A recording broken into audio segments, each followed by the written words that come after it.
So Nice. I am the alumni director here. Oh, at I love that. JMU. Yeah, Nice. so I work for you. Amazing. Yeah. Very cool. All right, so since this Yeah. will be in perpetuity, I'm going to actually introduce Yeah, you. do it. So Elizabeth Paul is a 2003 graduate of, she has a Bachelor of Arts in Communications, Creative Writing, and Cultural Anthropology. I bet you do use that. She went on to graduate from VCU's Brand School in 2007. Currently is the Chief Brand Officer and EVP for the Martin Agency in Richmond, Virginia. But her career has spanned Mullen Lowe, the Mom Complex, and several stints at Martin Agency. Welcome back to campus. Welcome to the Women for Madison Summit. Tell me a little bit about what you shared and what you were asked to speak about, what you shared with the women this morning. Yeah.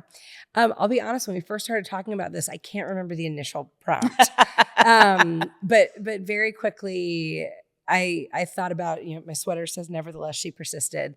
And, that was a phrase that achieved virality beginning in 2017, quite accidentally. My coffee mug says it. Yeah, exactly. I was like, it's on bumper stickers and tattoos, and it's absolutely everywhere. And as a strategist, part of my job is to understand how ideas travel through culture and why. And I do that on behalf of brands, but I also just, think about that and observing, the world, the culture we all operate in and that our clients are a part of.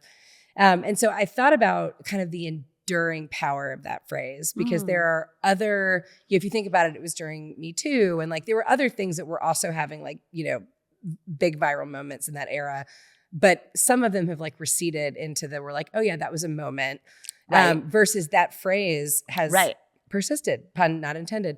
And so I was thinking about what was it that made that resonate so powerfully with so many women. And about 6 months after, that kind of shocked the internet and became a generational battle cry for women. I was working in Boston at the time. Kristen and I actually both were. We were talking about another alumnus earlier today. Yeah. We both lived in Virginia, but we were both commuting to Boston at Mullen. Right. And the Boston Marathon that year was the worst weather in a generation, maybe ever on record. And in that year where it was freezing and slate and sideways rain and all these other things, they found that men dropped out at 80% higher rates than women did. And actually that year a woman won, and she wasn't a professional runner. She was obviously a very practiced amateur runner, but an unexpected, the rough road made an unexpected victor appear. And so there was all this study around why men quit and women don't when the road gets hard. And they were talking about running, but obviously it extrapolated out to other things. And I think that idea of persistence, that women are rarely afforded a flat road. I think it's getting better, but we're a long way off. Yeah. That can be maddening. That can be frustrating, but it also means that we are maybe better equipped when things go sideways. And so the spirit of the talk was talking about in my own career. And as I see in the workforce, what are the advantages of training in tough conditions, and how do we take those things that might otherwise make us furious and actually see them as our superpowers? Those are the things that are equipping us. Can you give me some examples from your real life? Yeah. One of the things I talked about was the fact that I think I've been luckier than most in that I have had a number of incredible female bosses and mentors. So, I think it was from Madison magazine, 2009. There was a little feature written on 3 women in our agency, of which I was one, who had pitched and worked on the Walmart campaign. And so Kristen Cavallo, class of 91, who was my first boss and remains one of my best friends in the world to this day. Catherine Winch was my next boss after, Kristen, another JMU alum, and then me in that particular one. But I was saying that I feel like I have had more female bosses who empowered and coached me and earlier in my career than I think now. There are more women in leadership in our industry than there were when I was starting 20 years ago. And I've had amazing female bosses and okay female bosses. I've had amazing male bosses, nothing against the boys. But even with that, I've had to deal with, everything from being forced to hire someone that was a male boss's, family friend, mentee, unqualified, multiple rungs below me. And then I found out we were making the same amount of money. Oh, no. I've had I've been told that I'm too ambitious and my achievements are intimidating to a male peers. So many men are told that. Yeah. Again, not necessarily by the two women I named, but I've had my fair share. I gave you 3, 4, 5 examples.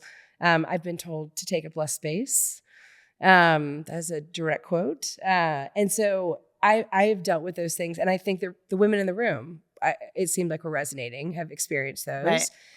And that's miserable. However, the pivot was there are benefits to training in tougher conditions. And for us, one of the stories I told is our leadership team at Martin. One of the things that's really special about the agency is I always joke that it's a little bit like running your family business with your adult siblings. There's a lot of people who they pour themselves into it. It's their life's work, and it's more than an institution, it's a community. And there's something really beautiful about that. But when I had started in my 20s, the next generation of successors had already been chosen. And I don't know if that was official or unofficial, but I remember at 24, someone being like, do you see him? He's going to be the next CEO. And he was in his late 30s, I think, at the time. Do you see him? He's going to be the next CSO. You just always knew that those people had been appointed.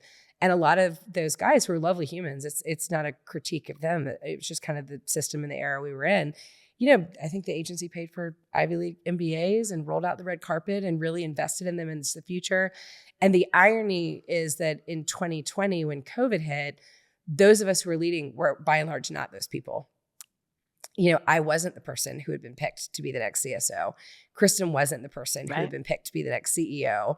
You could call that serendipity or grit or circumstance or whatever you want. But I think what we found was that when the world went sideways, our very diverse leadership team, and our leadership team is more diverse than most of the rest of the industry, was actually better prepared than a lot of other agency leaders. And I think a lot of other business leaders, because the benefit of not having anything handed to you is that you are really used to hustling to make it work. And I think our leadership team sprung into action. We took nothing for granted. We expected nothing to come our way. We fought for every inch. And at the end of that year, we were named Agency of the Year. We ranked the #1 agency in America. Incredible. And then we did it a second year and a third year. And again, no one it stays up at the #1 spot all the time. But I use that, to your question, to talk about there are advantages to training in less than ideal conditions. Right. And that's what it's looked like for me. And I think the goal was to make it an encouragement. If you're a woman who's going into the workforce and you're going to experience those things, or if you're a woman in the room who's living through them now, to actually see that and be like, you know what, it's not right, but it's okay. Because when things get hard, and we live in an era where, from global trade policy to AI, there's a lot of change coming. And I think that people who've trained on rough roads will find themselves maybe better prepared than some others. So interesting. I just, what you said at the end is with AI, I just saw a student presentation this week about AI, and their kind of pitch was we want to be able to take any anxiety or stress or almost problem solving out of the student's hands and put it through this AI thing. And I was like, is that the opposite of what you should be learning in college? I'm not sure you should get through with no stress or problem solving skills. Right? Yeah, it's a really good point. In our industry, obviously AI is going to be a tremendous force. Marketing, advertising, et cetera. It already is. Absolutely. I saw someone posted on LinkedIn last year, after Gen AI really started to become more mainstream, this great post that was like, you, as a creative, it was like, you are not going to be replaced by AI. You are going to be replaced by a creative who knows what to do with AI. Oh, yeah. So I don't necessarily see AI as an entirely negative force by any means. I think absolutely not. There will be so many things. Work smarter, not harder. 100%. And we'll learn to work differently, and it'll change efficiency and productivity. So I don't necessarily have apocalyptic fear of AI, though I am someone who's wired for change. And so in that regard, I'm like, this is just, inevitable. However, to me, the question of, are we using it to supplement and enhance what we do? Or are we becoming reliant on a way that makes us fundamentally weaker? Right. To your point, like as problem solvers, right. as humans, and as a mom of 3 myself and teenagers now, my husband and I think my kids are smart, but we tell the kids all the time, we're like, smart and $5 will buy you a cup of coffee. The world is full of smart people who languish. The difference maker will be, are you resilient? Do you keep going? Do you have integrity? Do you work hard? Are you good to people? And I do think we're going to go through some generational challenges and hardship. And so I actually think AI or no AI, training people for a rough road is maybe one of the most loving things we can do right now. Yeah. Oh, gotta like take that in for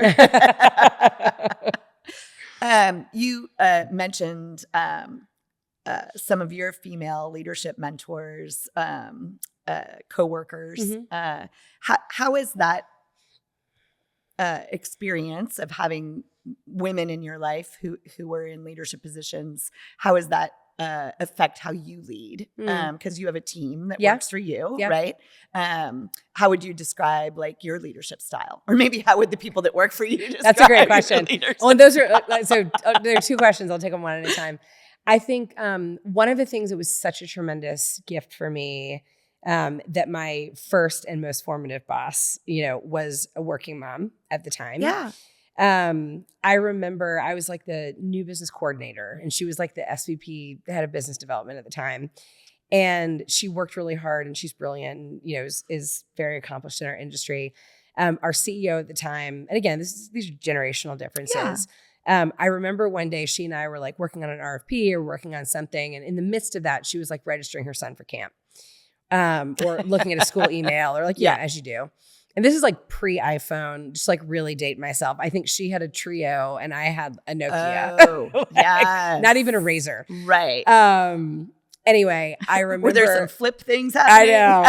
I remember our CEO walked in the room. I was like, oh, what are you guys doing? And I felt this instinct to almost like throw my body in front of her computer and hide that she was doing kid stuff on her work computer in the middle of the work day, which again, now we wouldn't think twice about that. But at the time that just felt like, oh my God, I've got to cover for her. But before I had a chance to throw my body in front of the computer, I was like, what are you doing? She's like, oh, I'm registering Matt for camp. And what she modeled for me was this just very seamless, like, I'm going to do all my work and I'm going to be great at it. And I'm going to work stuff in as I need to make it all fit. But that's a culture. Yeah. But that was countercultural at the time. Yes. But as a, 24-year-old or 25-year-old or however old I was, like, I marked that down. Yeah. I was like, oh, he actually doesn't seem like he's looking at her sideways. Right, she's not in trouble. She's not, and so I think she modeled that for me. And so that later when I had kids, I was like, okay, I want to model that for someone else because that was liberating. My second boss at Martin, Catherine, she had her first baby a year before I had my first baby. And she was one of the hardest working and highest, like she was like one of the youngest VPs in the company, like, all these things. And I remember when she went out for maternity leave, she went out.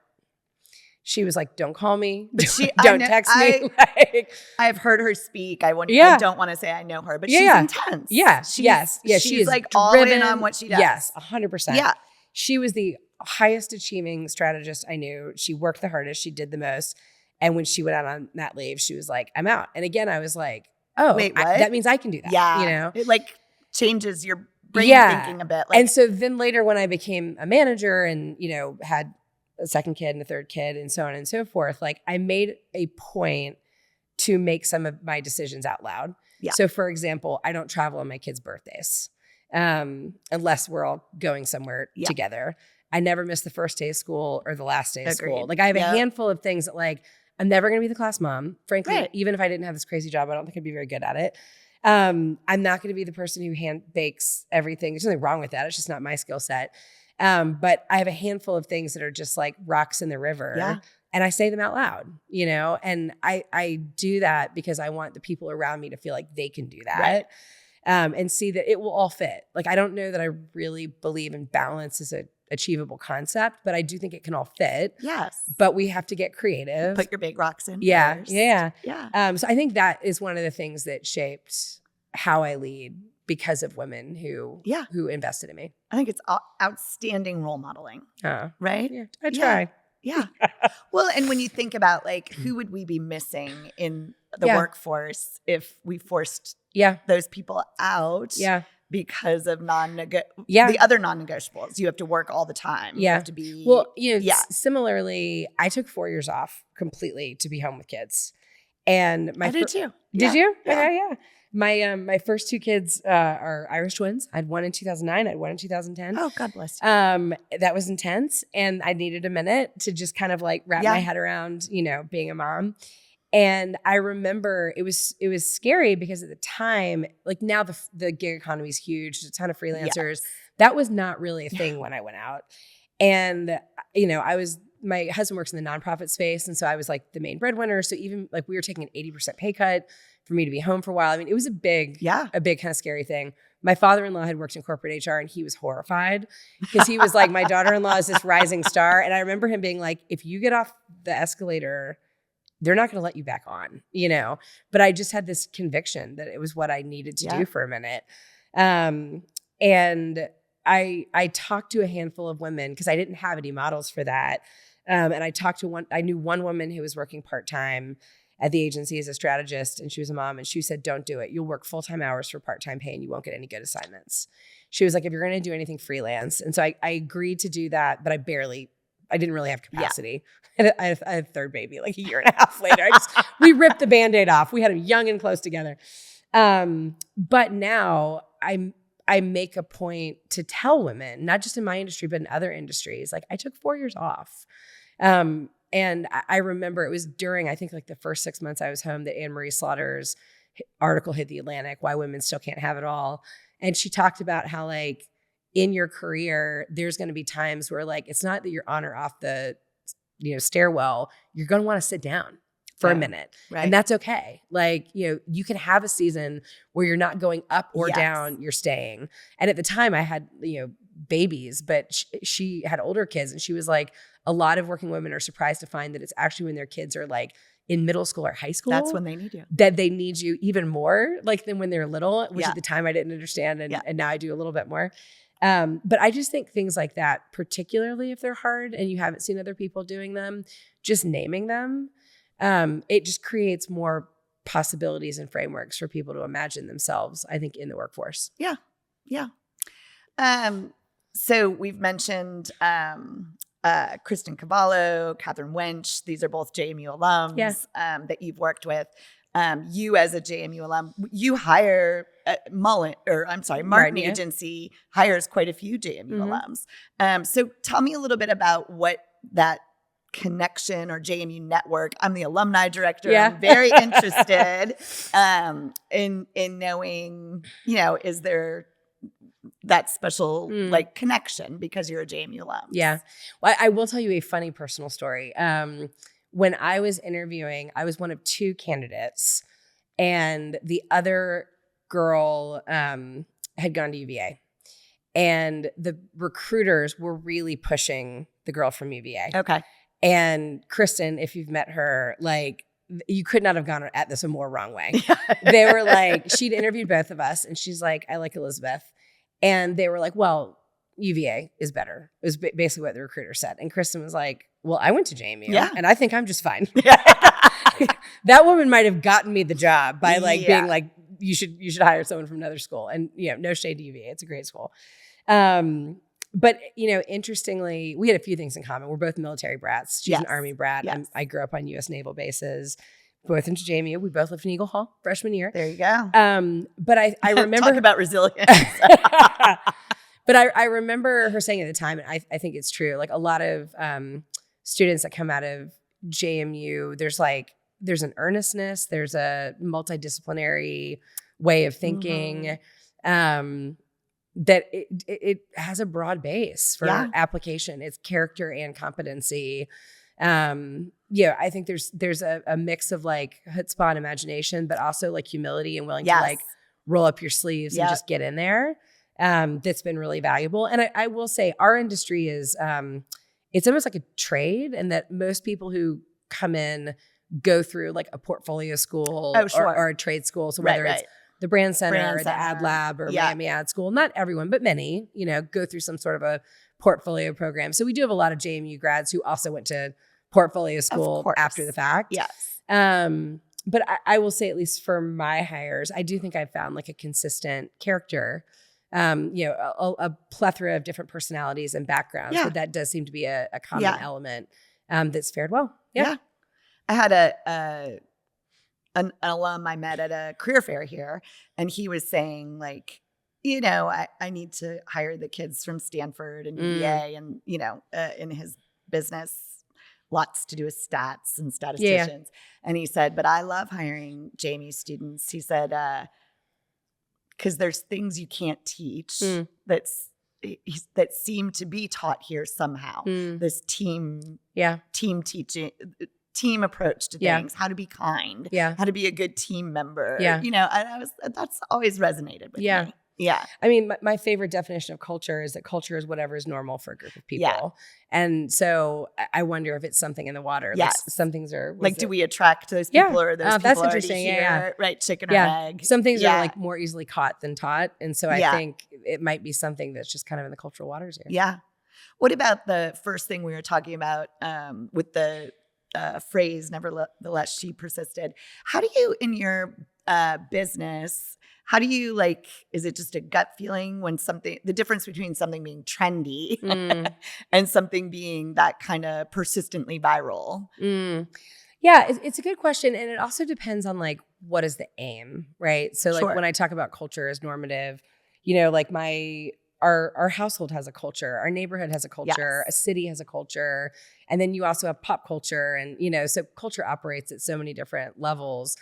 We have some clients where the thing that they stand for in culture is like a big cultural vein or idea, that they really want to lean into. And then you also have things that are just fun and small, like little cultural moments that brands want to jump in and be a part of. I think it's okay to jump, and it can be great and fun and entertaining to jump in and out of the ephemeral conversations, particularly if the subcultural conversation aligns with your audience or your category. I typically would not encourage a brand to anchor themselves in something that feels transient. But it's interesting, even in picking this topic, it wasn't lost on me that this phrase went viral 8 years ago. Yeah. And not knowing initially the age or range in the audience, part of me was if there's a lot of students, they may not even remember, they probably don't know where this came from. Right. But I thought it was interesting because it is an enduring phrase. Yeah, it's been for students. It's been in their zeitgeist for 8 years. Yeah. They probably don't. And I don't think it will be remembered as a moment in time, oh, that was the Me Too movement. Right. And again, it's a shade towards Me Too, but Me Too was a moment and the beginning of a chain of events. But no one is we're currently in Me Too. Right. It was a period of time, and then the world continued, and there hopefully will. The arc of the universe is long and hopefully bends towards justice. So hopefully there will be other moments as well. But this phrase, I felt captured something in the zeitgeist of a female experience that's maybe generational, but was given language. And I think that's why it's not just been associated with the person who said it or the context in which it was said. I think it's a larger idea about the power and perseverance of women that women have just resonated with. And they're that is, we do just kind of keep moving forward, Yeah. What about it? I was not in the room, but I heard there was a line to speak to you afterwards. Oh. What did people want to talk about? There were a lot of women that just resonated, there were particularly, for women who had been in the workforce for a while, one of the things I'd shared is that even with, amazing bosses, I've still experienced sexism and pay gaps and, misogyny. And it's part of the experience of being a woman in the world, let alone the business world or probably any industry, to be honest. And there was one woman who made the comment, she was I have experienced all those things. I often find it discouraging, and she was it was really helpful to actually kind of see the silver lining or the reframe, And so I think that was probably the biggest. A lot of women that were I too, even if I've had a great female boss, I've also experienced some of these things, but it's actually helpful to think that it can be for something. Yeah. You know? Exactly. Yeah. It goes back to that, like, you're learning problem solving. Yeah. You're learning. Yeah. And maybe not, it may take you a minute to look back at it. Yeah. It doesn't feel great at the moment. Maybe it feels, not. Maybe not. Yeah. Tell me some things like in the next maybe year or even couple years that you're excited about within, the Martin Agency or within your particular job. Yeah. As we talked about with AI and everything else, the industry's in tremendous amount of change. I am someone who is wired for change. And so that part can be daunting, but it's not necessarily draining. Yeah. I think one of the things that gets me really excited, our executive committee, we were just talking about this yesterday. When I think about the agency, which has been around for 60 plus years at this point, Martin was a regional PR agency that became a national print agency that then was like the best TV commercial ad agency in the country. And in the last 6 years, we've really become known for culture and activations and so on and so forth. We still do all those other things. Yeah.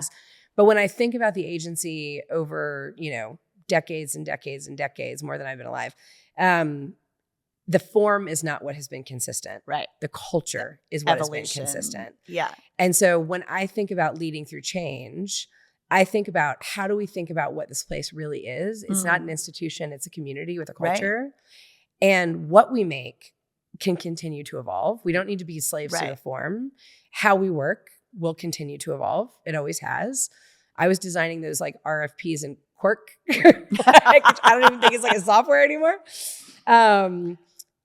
How we work, what we make will evolve, but who we are as a company is the part that myself and the rest of our team really want to make sure we protect and we advance.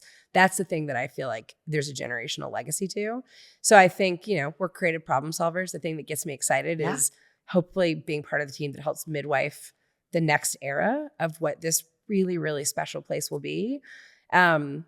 Without, being a slave to what came before. Yeah.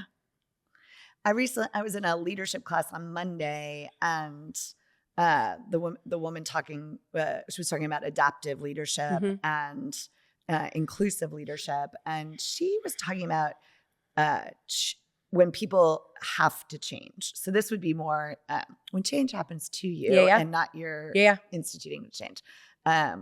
That the sense of loss, they almost have to go through a sense of grief. And it was an interesting, I hadn't thought about change that way. But I do always say like, I love change. I'm built for change, but I like when I'm making the change. When I, not when the change is happening to me. When I was leaving my last agency, which we're owned by the same publicly traded holding company. We're both part of IPG. So I was staying in the family, so to speak, but when I was leaving Mullen to come back to Martin almost 6 years ago, I knew that it was the right thing. I was so happy about what I was going towards, but I also was really sad. Like I had 4 beautiful years there and people that I loved there and so on and so forth. And the president at the time, her name was Kelly Frederickson, she said, all change is loss, all change is gain. Okay. And that is like really stuck with me. Like all change is loss, all change is gain. And I think even if you're someone who likes the idea of change, the experience of change is often more painful, than we really, some people know they don't like change. We might be in more trouble because we're like, I love change. And then you're in the middle of it and you're like, ugh. It's still a steep learning curve.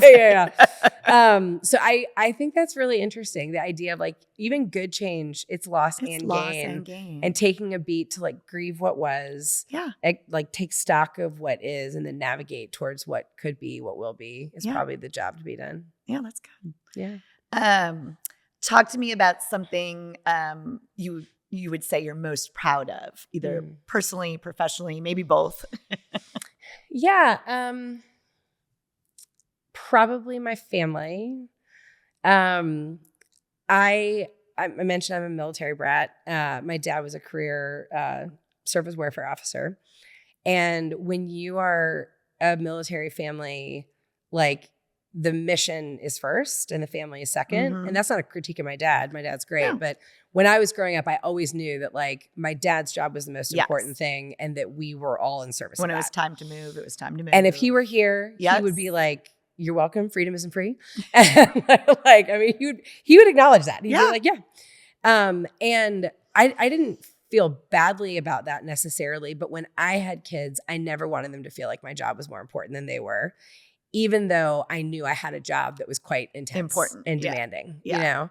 And so I have worked really hard, and my husband would probably say occasionally unhelpfully for myself, to make sure that they are shielded isn't the right word, because they also get the benefits of, you know, getting a perspective on the world and so on and so forth, but to make sure that their upbringing was not defined by my job.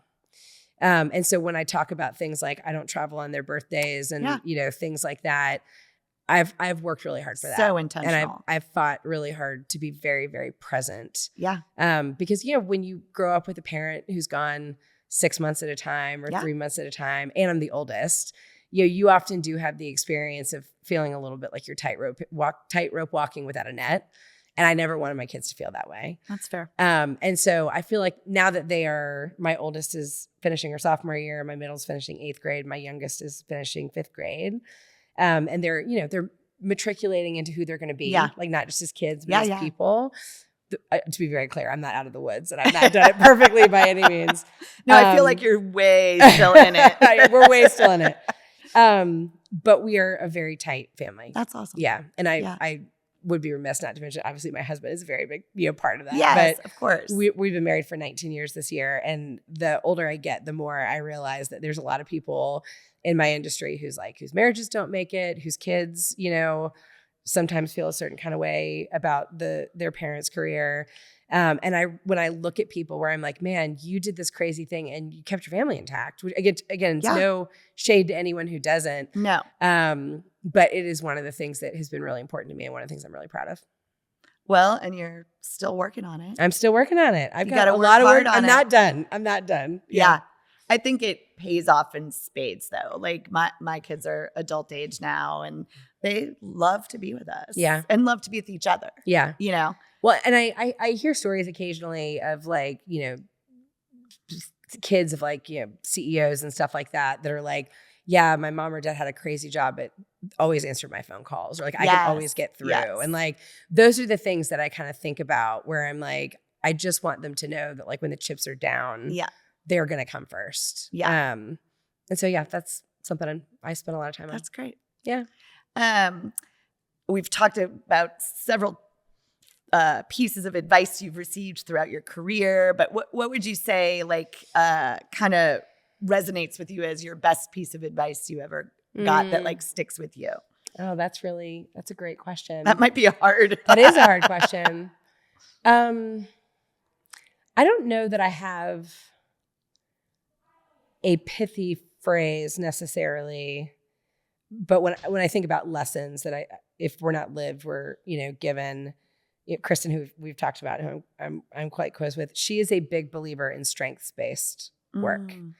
And I remember when StrengthsFinders first came out. At the time, we were a department of 2. There was only 2 of us, and you had to buy the book at Barnes and Noble to take the test. You could not take the test online without having bought the book. Yeah. And the principle is that most people spend most of their life obsessing on their weaknesses. Correct. But you're only ever really going to bring your weakness to a neutral. Right. And most people really neglect their strengths. And I think there is a immature version of that that's like, I'm just going to do what I'm good at and screw everybody if you don't like the rest of it. I'm not advocating for that. But I do think I can be a little bit of a people pleaser. And I think women are often enculturated, you know, to monitor and perform for the expectations of others. You know, I often have spent time trying to like, you know, again, whether it's like take up less space or be what people want me to be or not be what people don't think I should be or, you know, whatever it is, it's a lot of sideways energy. And I think the balance of take those things in, work on the things you need to work on, particularly as they affect other people, which I have been and will be and probably will always be. But you do reach a point where you're like, I can't spend all of my energy trying to be what you want me to be. Like at some point, I've got to lean into the thing that I'm wired for and I'm great at. And I think I had a manager in Kristen who believed in that. I try to do that for my people other as well. And I feel like it's a lesson I'm still learning, to be honest. Like there's still times where I'm like, I'm really working hard to tamp down a part of my personality to make other people comfortable. And maybe that's okay. But maybe sometimes I just need to do the thing that I know we need to do, you know? So it's probably a lifelong wrestle. Good at that. I don't know. I'm working on it. I bet you're good at that. What about the young woman who lived in Eagle Hall her freshman year? What would you tell her?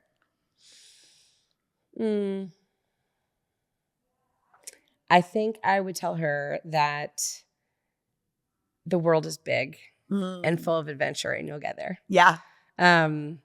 I did not know what I wanted to do, and I don't know how common this is at other universities. Because you were a communications major. And I'm always like, I was a communications major. I was like, I'd be good at that. I'd be good at that too. I'd be good at that too. Funnily, right? Funnily, Eagle at the time, I don't know if it was right next to the business building, and the reason, even though I actually love business and that's where I spent my career, I didn't major in business because my freshman year when I was taking my gen eds and I watched the business majors, walk into the building, they all seemed very serious. Yeah.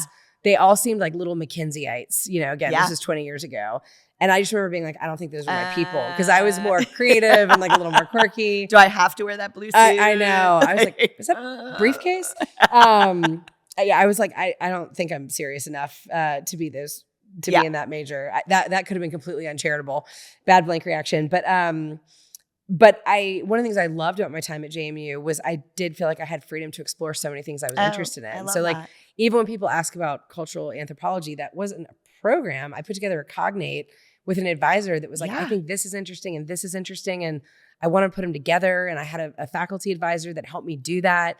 And so I feel like, I spent my 4 years just exploring and learning things that I was interested in that at the time did not make sense together. In retrospect, people are like, oh, that makes so much sense because you're a strategist and it's cultural and it's comms and it's creative writing. But I didn't have any visibility into this industry. I didn't know this was a job, Right. I wish I was that strategic. I was not.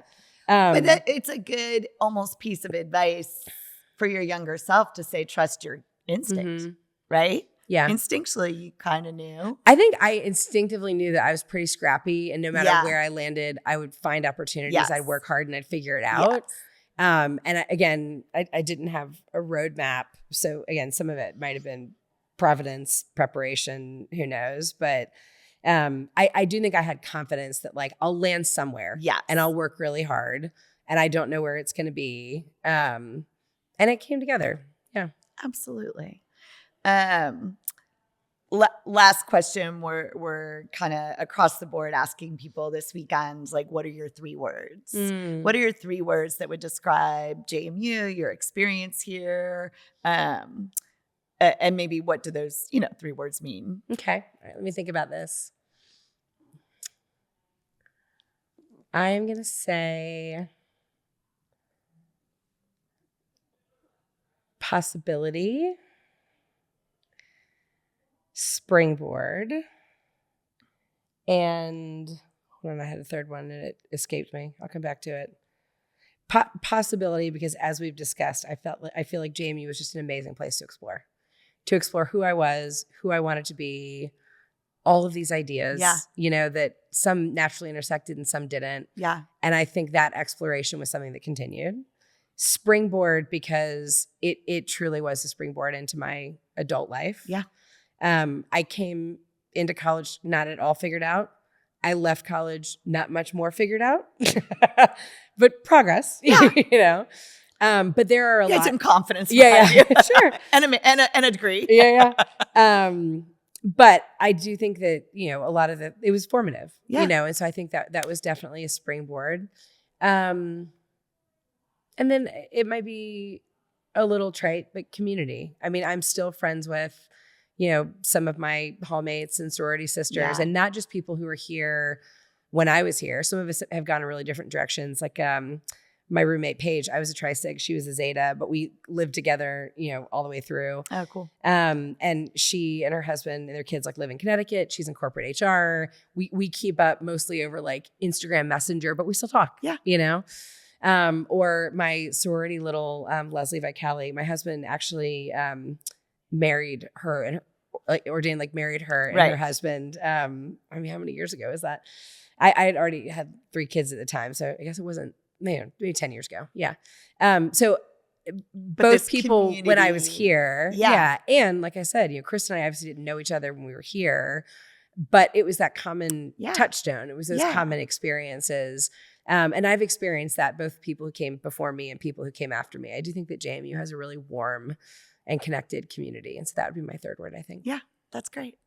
Well, I said when we met before we started on camera, I feel like you're somebody I should have met a long time ago. I know. We have so many people in common. Yeah. So I'm thrilled that we were able to sit down and have this chat. Thank you so much for traveling here and speaking at the Women for Madison Summit. Yeah. Thanks for having me. I appreciate it. Absolutely. All right.